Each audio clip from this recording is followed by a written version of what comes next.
আমাদের বাঙালিদের দুটো দুর্বলতা আছে, একটা হচ্ছে সরকারি চাকরি আর একটা হচ্ছে সরকারি ইনভেস্টমেন্ট স্কিম বা সরকারি প্রকল্পে টাকা রাখা। তো যাই হোক, সরকারি চাকরি নিয়ে আমাদের কোনো বক্তব্য নেই বা কিছু বলার নেই, কারণ আমি নিজেও করি না আর সরকারি চাকরি আমাদের সাবজেক্টও নয় চ্যানেলে। আর সরকারি ইনভেস্টমেন্ট সেটা আমাদের সাবজেক্ট, সেটা নিয়ে আমরা আলোচনা করব। টপ 5 গভর্নমেন্ট স্কিম যেটাতে আপনি কিনা ইনভেস্ট করতে পারেন এবং টপ 5 গভর্নমেন্ট স্কিম যেটা কিনা আপনাকে এফডি থেকে বেশি বেনিফিট দিতে পারে। নমস্কার, আমি অরিজিৎ, ইনভেস্ট বেঙ্গলি চ্যানেলে আপনাদেরকে স্বাগত জানাই। টপ 5 গভর্নমেন্ট ইনভেস্টমেন্ট স্কিমের মধ্যে আমরা যেগুলো দেখতে পাচ্ছি আপনারা স্ক্রিনে দেখতে পারবেন। 1, NSC national savings certificate. 2, NPS national pension system বা national pension scheme. PPF public provident fund, SGB sovereign gold bond এবং MIS post office monthly income scheme. আমরা এই 5টা টপিক নিয়ে খুব শর্টে আলোচনা করব আজকে। চলে আসুন, প্রথম সাবজেক্ট ন্যাশনাল সেভিংস সার্টিফিকেট।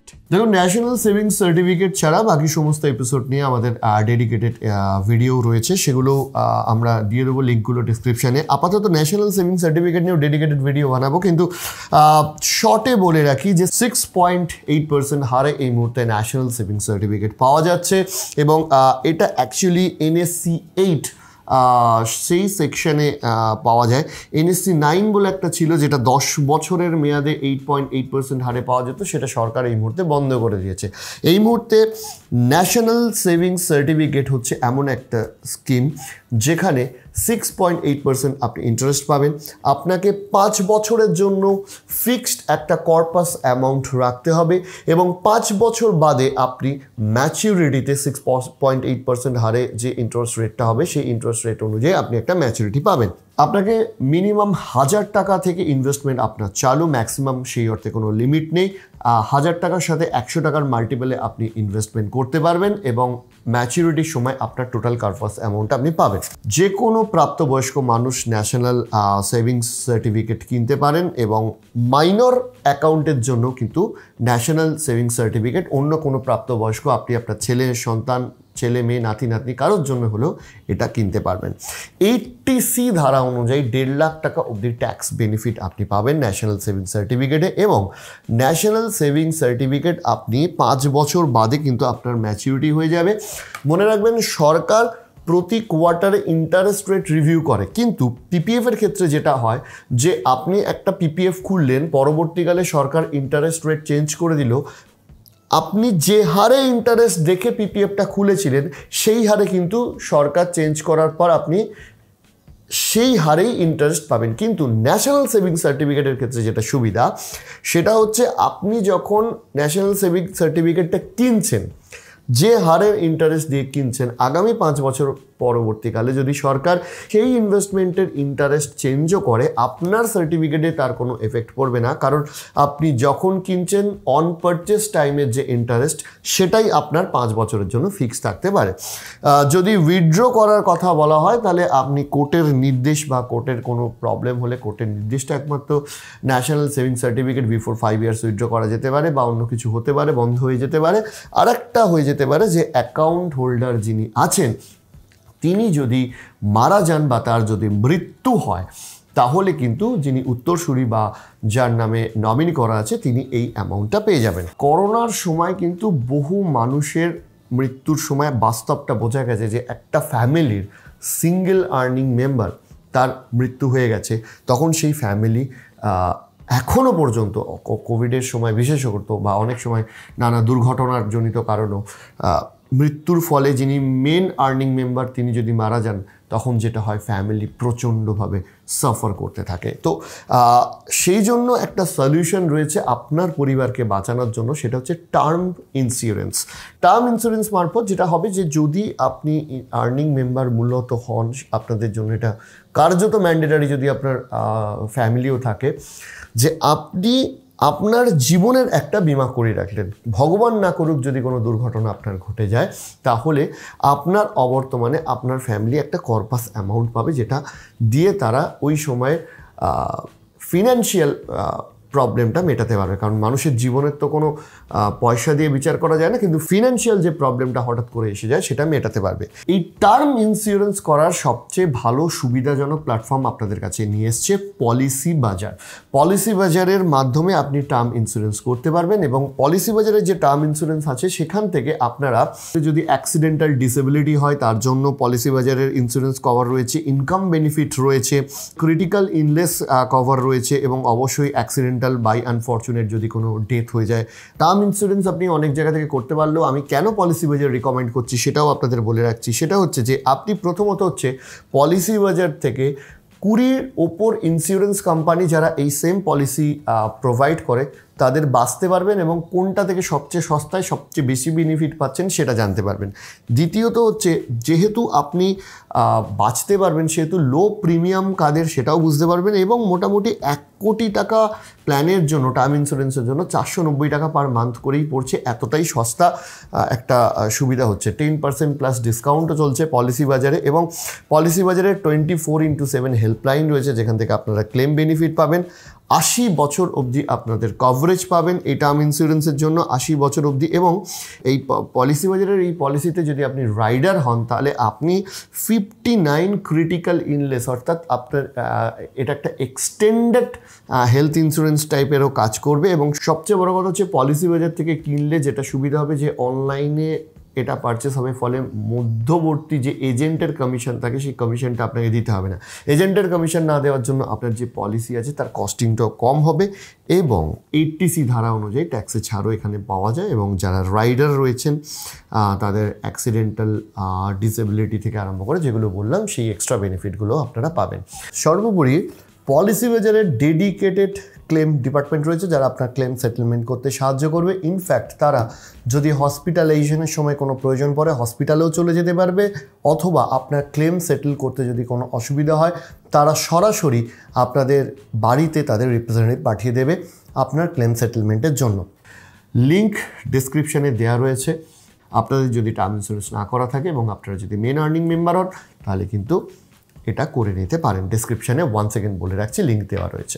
এরপর আমরা চলে আসছি national pension scheme. National pension scheme নিয়ে আমাদের একটা ডেডিকেটেড ভিডিও রয়েছে, সেখানে আপনারা ইনডেপথ জানতে পারেন। তবে আমি শর্টে বলে রাখছি যে এটা পেনশন পাওয়া নিয়ে আমাদের একটা অবসেশন রয়েছে। পেনশন পাবে বলে অনেকে সরকারি চাকরি করতে যায়, এখন যদিও তুলে দিয়েছে। যাই হোক, NPS আপনার যে কোনো প্রাইভেট কাজ করুন, বিজনেস থাকুক, যা খুশি হোক আপনি NPS করতে পারেন। NPS-এ আপনি পেনশন পাবেন 60 বছর পর থেকে। আপনি একটা নির্দিষ্ট অ্যামাউন্ট প্রতি মাসে মাসে পেনশন স্বরূপ পেতে পারবেন। NPS-এ 80C ধারা অনুযায়ী ট্যাক্সের ছাড় তো পাওয়াই যায়। ওয়ান্স এগেন আরও এক্সট্রা 1.5 লাখের পর 80C এর পরেও আরও এক্সট্রা 1,50,000 অর্থাৎ টোটাল 2 লাখ টাকা অবধি ট্যাক্সে ছাড় পাওয়া যায়। এবং 18 থেকে 65 বছরের মধ্যে যারা রয়েছেন তারা NPS-এ অ্যাকাউন্ট খুলতে পারেন। এবং অবশ্যই NPS একটি very strict government regulated investment scheme. তবে মনে রাখবেন NPS-এর ইন্টারেস্ট রেট বা NPS-এর ম্যাচুরিটি অ্যামাউন্ট কিন্তু মার্কেট লিঙ্কড। ইনডেপথ জানার জন্য ডেসক্রিপশন বা ফার্স্ট কমেন্টের লিঙ্ক আছে, দেখে নিতে পারেন। এরপর আসছি 3 নম্বর পয়েন্ট, PPF। আমার নিজেরও এখানে ইনভেস্টমেন্ট আছে, অবশ্যই ট্যাক্সের ছাড়। PPF একটা ভীষণ বড় ব্যাপার। PPF এক্সেমটেড ট্রিপল-ই ক্যাটাগরিতে পড়ে। এবং PPF-এ আপনি যে টাকাটা রাখছেন বছরে 1.5 লাখ টাকা অবধি রাখতে পারেন, সেখানে 80C ধারা অনুযায়ী 1.5 লক্ষ টাকা ছাড় পাবেন। PPF-এ আপনার যে ইন্টারেস্ট জেনারেট হবে সেটাও এক্সেমটেড, তার জন্য কোনো টাকা দিতে হবে না। PPF-এ আপনি যখন ম্যাচুরিটি অ্যামাউন্ট পাবেন সেটাও এক্সেমটেড, TDS আলাদা করে কাটবে না, তার জন্য কোনো টাকা দিতে হবে না। PPF হচ্ছে এক্সেমটেড। PPF-এ গোটা বছরে 1.5 লক্ষ টাকা অবধি আপনারা ইনভেস্ট করতে পারবেন, এবং 15 বছর বাদে একটা ভালো কর্পাস অ্যামাউন্ট আপনারা PPF মারফত জেনারেট করতে পারবেন। এটা যদি আপনি ট্যাক্সের সাথে অ্যাডজাস্ট করেন তাহলে কিন্তু PPF-এ যথেষ্ট ভালো একটা ইন্টারেস্ট রেট পাওয়া যায়। PPF নিয়ে আমাদের চ্যানেলে ডেডিকেটেড 2টো ভিডিও রয়েছে। এরপর অন্যতম আমার একটা ভালো লাগা স্কিম রয়েছে সরকারি স্কিমের মধ্যে, অ্যাকচুয়াল বেনিফিশিয়াল স্কিম এটা, যেটা আপনার ওয়েলথ গেন জেনুইনলি করাতে পারে, সেটা হচ্ছে সোভারেন গোল্ড বন্ড। দেখুন, সোনা দানা গয়না ভবিষ্যতের জন্য অ্যাসেট, এটা আমরা ছোটোবেলা থেকে শুনে আসছি, কিন্তু সোনা দানা গয়না না, যদি আপনার গয়নার ফর্মে থাকে সোনা, অ্যাকচুয়ালি যদি আপনার কাছে গয়নার ফর্মে থাকে এটা অ্যাকচুয়ালি লস। কারণ ওই গয়নাটা বানাতে একটা মেকিং চার্জেস লাগে, যেটা সম্পূর্ণরূপে লস হয়। আপনি ভবিষ্যতে ওটা যদি বিক্রিও করতে যান, মেকিং চার্জটা আপনি আর ফেরত পাবেন না। আপনি ওটা ভবিষ্যতে যদি অন্যরকম গয়না করতে চান, তাহলে ওই মেকিং চার্জটা তো পাবেন না, উল্টে আরও একটা নতুন মেকিং চার্জেস করতে হবে। তো যাই হোক, সভেরিন গোল্ড বন্ড হচ্ছে আমার পরবর্তী যে সাবজেক্টটা, যে ইনভেস্টমেন্ট স্কিমটা বলছি, সেটা সভেরিন গোল্ড বন্ড নিয়েও আমাদের একটা এপিসোড রয়েছে, আপনারা দেখে নিতে পারেন। সভেরিন গোল্ড বন্ডে যেটা হয় যে আপনি আজকে অন পেপারে আজকের যে গয়না আছে, আরবিআই এটা ইস্যু করে, আজকের সোনার যে রেটটা রয়েছে সেই রেট অনুযায়ী আপনি বন্ড কিনতে পারেন এবং এই বন্ড 8 বছর পরে আপনি বিক্রি করে দিতে পারেন। এবং আজকের ডেটের যে সোনার রেট বা সোনার ভ্যালুয়েশন, 8 বছর বাদে যে সোনার ভ্যালুয়েশন হবে সেটা ডেফিনেটলি অনেকটা বেশি হবে। এই যে সোনার ওপর যে ইনভেস্টমেন্ট বা ওয়েলথ গেইন বলা হয় সেটাও আপনি পাবেন, প্লাস আপনি এটা রাখার জন্য ইন্টারেস্ট পাবেন। সোনা গয়না আপনি বাড়িতে রাখলে তার জন্য কোনো ইন্টারেস্ট পান না, কিন্তু এই বন্ডটা আপনি রাখার জন্য আরবিআই আপনাকে ইন্টারেস্ট দেবে। জয়েন্ট অ্যাকাউন্ট করা যেতে পারে এবং সবচেয়ে বড় কথা, এফডি বলুন বা ইন জেনারেল গভর্নমেন্ট স্কিম বলুন, তার থেকে এটা একটু আলাদা, কারণ এখানে কোনো ফিক্সড রেট যেমন নেই, তেমনি এটা ওয়েলথ গেনের জন্য সোনার দামের ওপর নির্ভরশীল। সোনার দাম কিন্তু সবসময় বাড়তেই থাকে, সেই জন্য সোনা কেনার অভ্যাস থাকলে, যদি সোনাকে ওয়েলথ বলে মনে হয়, তাহলে প্লিজ ফিজিক্যাল ফর্মে গোল্ড না কিনে সোভেরিন গোল্ড বন্ড কিনুন। এই মুহূর্তে ভারতবর্ষে সোনার ওপর ইনভেস্টমেন্টের জন্য প্রাইভেট, গভর্নমেন্ট, যা খুশি সব স্কিম মিলিয়ে হলেও this is the best investment scheme, highly recommended.